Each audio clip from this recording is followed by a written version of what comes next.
Hello friends, मैं प्रशांत आप सबका आपके चहेते सेक्स एक सुखी जीवन का मंत्र डॉक्टर विजय दहीफले के साथ इस खास कार्यक्रम में तहे दिल से स्वागत करता हूं।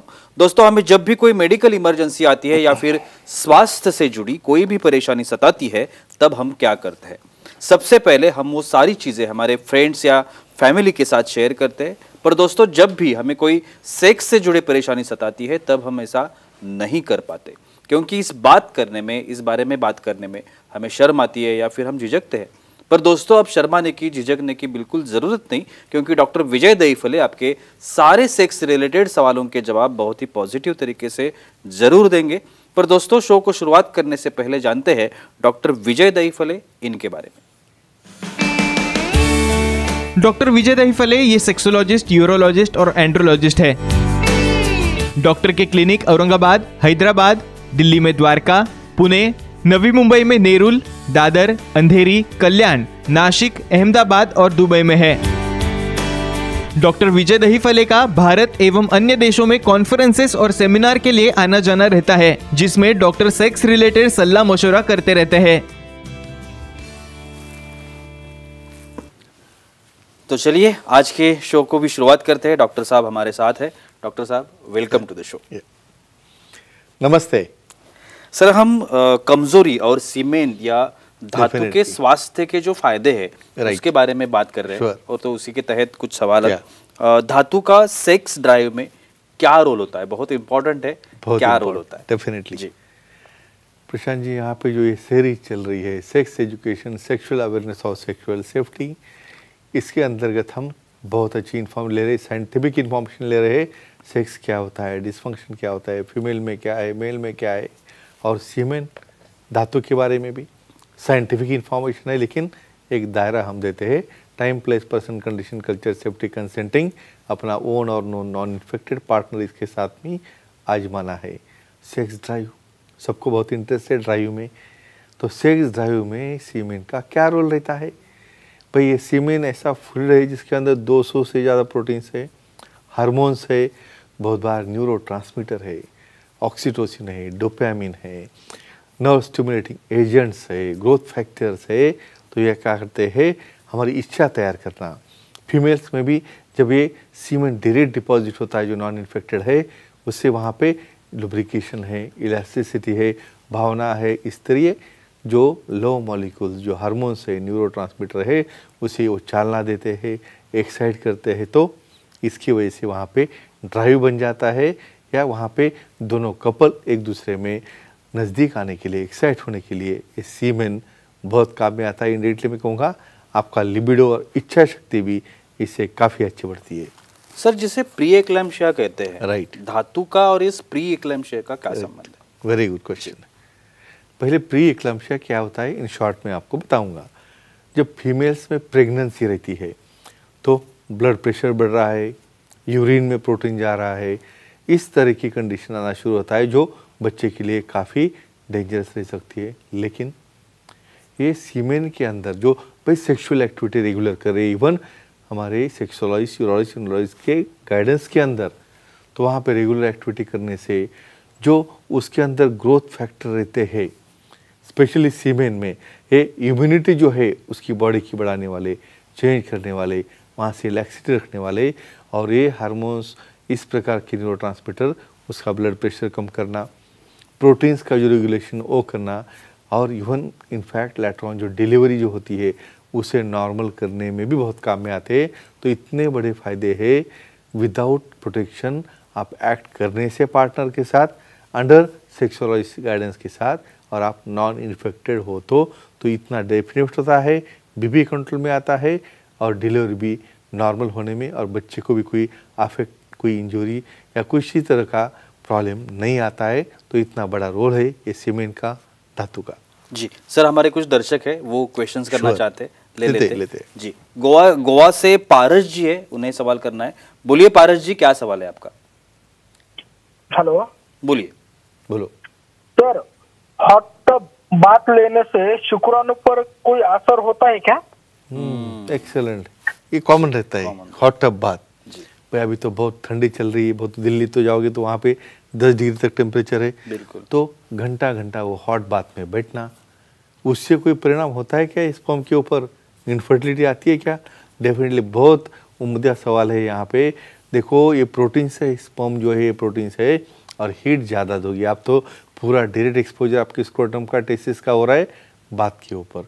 तो क्या करेगा जिसको प्रेगनेंसी प्लान करनी है, प्लान करे उसके अंदर वो सब सिकुड़ जा रहे हैं, उसके प्रोटीन का कोआगुलेशन हो रहा है तो उसकी मोटिलिटी गई, क्वालिटी गई।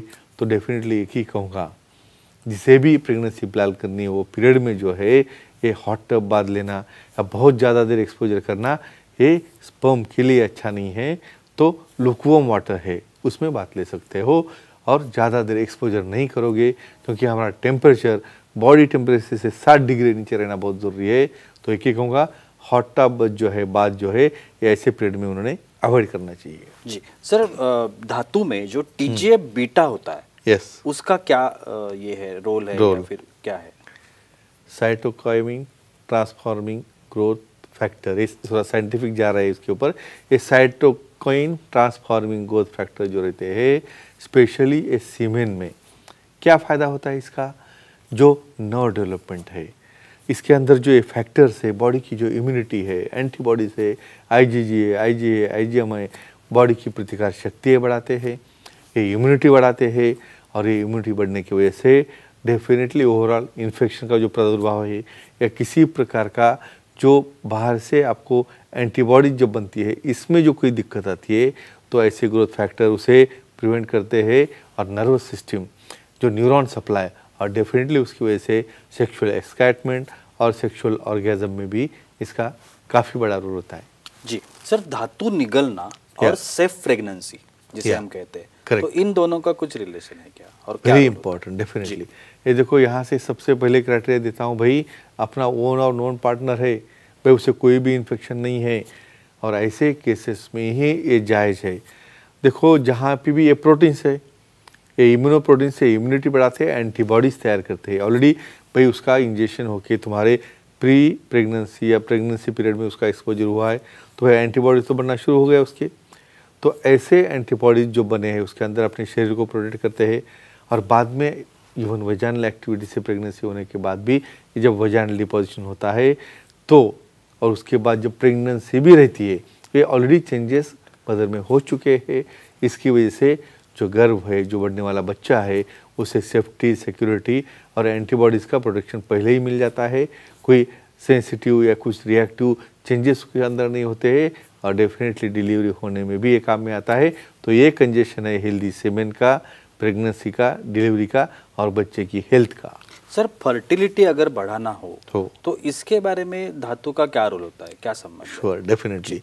देखो ये सीमेन जो है ये फ्लूइड नॉर्मल कितना रहेगा भाई, एक विस्कस फ्लूइड है 2 या 3 ml का फ्लूइड भाई, वो कुछ टाइम के बाद लिक्विफाई होता है। ये सीमेन के अंदर इतने प्रोटीन्स है जो हमारे जो स्पर्म्स है उसको न्यूट्रिशन दे रहे हैं, उसको कंडक्शन करके लेके जा रहे हैं वहाँ पे यूट्रस तक, ट्यूब तक। तो ये रोल है ये सीमेन का, उसका कंडक्शन, उसका क्वालिटी, उसकी मोटिलिटी, उसका न्यूट्रिशन ऐसा रहेगा तो ही हेल्दी स्पर्म ओवम तक या अंडकोश तक पहुँचेगा और ऐसे ये फर्टिलिटी बढ़ा में बच्चा होने में काम में आता है। जी सर, हमारे एक फीमेल दर्शक है, वो पूछना चाहती है सवाल। टीना जी है वालकेश्वर मुंबई से, उनको सवाल करना है। पूछिए टीना जी, क्या सवाल है आपका? प्रणाम सर। प्रणाम। प्रणाम जी, बोलो। धातु में रेड कलर आता हो तो उसके क्या कारण हो सकते हैं? एक्सीलेंट। धातु में रेड कलर आता हो तो उसके क्या कारण हो सकते हैं? भाई ऐसा भी होता है क्या? क्यों नहीं होता है? होगा ही भाई। जब आप हार्ड ब्रश करोगे तो कभी कभी आपके मुंह से भी रेड कलर निकलता है। बहुत बार टेस्टिस का इन्फेक्शन है, बहुत बार वहाँ पे कुछ ट्रॉमा हो चुका है, वहाँ पे कुछ ट्यूबरकुलोसिस है। तो ऐसे केसेस में जो एपिडिडिमिस है या उससे जो भी सीमेन आ रहा है उसके साथ ब्लड मिक्स हो जाता है और ये ब्लड मिक्स होने के बाद कुछ इवन ब्लड डिसऑर्डर्स भी है। ऐसे केसेस में ऐसा होता है या कुछ लोग एंटीकोगुलेंट कुछ कारणों से रहते हैं। यूँ हम एक कोरोना पीरियड में देखते हैं एंटीकोगुलेंट काफ़ी देते रहते हैं, तो ऐसे पीरियड में वो ब्लड निकलता है और मिक्स होके बाहर आता है। काफ़ी डर जाता है पार्टनर, मेल है फीमेल है। बहुत बार तो भाई मेल से आ रहा है फीमेल से आ रहा है वही पता नहीं चलता। फिर बाद में कंडोम में लेके आप देखोगे ध्यान में आएगा। सेक्सोलॉजी, सीरोलॉजी, एंड्रोलॉजी से मिलो, उसका कारण ढूंढो, ट्रीटमेंट देने के बाद एंटीबायोटिक्स है या जो भी कारण है उसके जड़ तक जाने के बाद हम उसे ट्रीट करके अच्छा कर सकते हैं। और डेफिनेटली कुछ और इन्फॉर्मेशन के लिए सुखी जीवन का मंत्र का बुक वो रेफर कर सकते हैं। सर बहुत बार ऐसे कहा जाता है कि जिंक की कमी है। यस। अब ये जिंक की कमी होना और धातु, इसका कोई संबंध है क्या? जी देखो, टेस्टोस्टेरोन हार्मोन, जिंक एक ऐसा एलिमेंट है, इसकी वजह से ही स्पर्म प्रोडक्शन, स्पर्मेटोजेनेसिस, उसका डीएनए तैयार होना, डीएनए की क्वालिटी अच्छा रहना, ये सब इसके ऊपर डिपेंड रहता है। तो किसी भी प्रकार के जिंक की डिफिशियंसी हो गई, भाई जिंक की डिफिशियंसी नहीं होना है तो आपको ये फिश वाले प्रोडक्ट्स है, फिश है, अलग अलग प्रकार की फिश है, नॉन वेज में है, कुछ ब्रोकोली है जो वेज में भी आते हैं, ऐसे प्रोडक्ट आपको सप्लीमेंट देना है। और जिंक से वो रिच रहेगा तो quality of semen, quality of sperm और उसका डीएनए स्ट्रांग बनता है।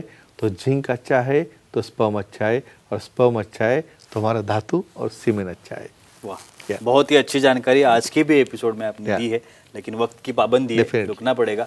लेकिन डॉक्टर साहब को अगर आप कांटेक्ट करना चाहते हैं, सलाह लेना चाहते हैं, तो अभी स्क्रीन पर आप जो कांटेक्ट नंबर देख रहे हैं, सेंटर्स के नाम दिख रहे हैं और ईमेल आईडी भी है, उस पर आप सर के अपॉइंटमेंट ले सकते हैं और बहुत ही पॉजिटिव तरीके से अपनी हर एक समस्या का समाधान भी पा सकते हैं। तो चलिए रुकते हैं इस एपिसोड में, अगले एपिसोड में फिर एक बार मिलेंगे, तब तक के लिए शुक्रिया।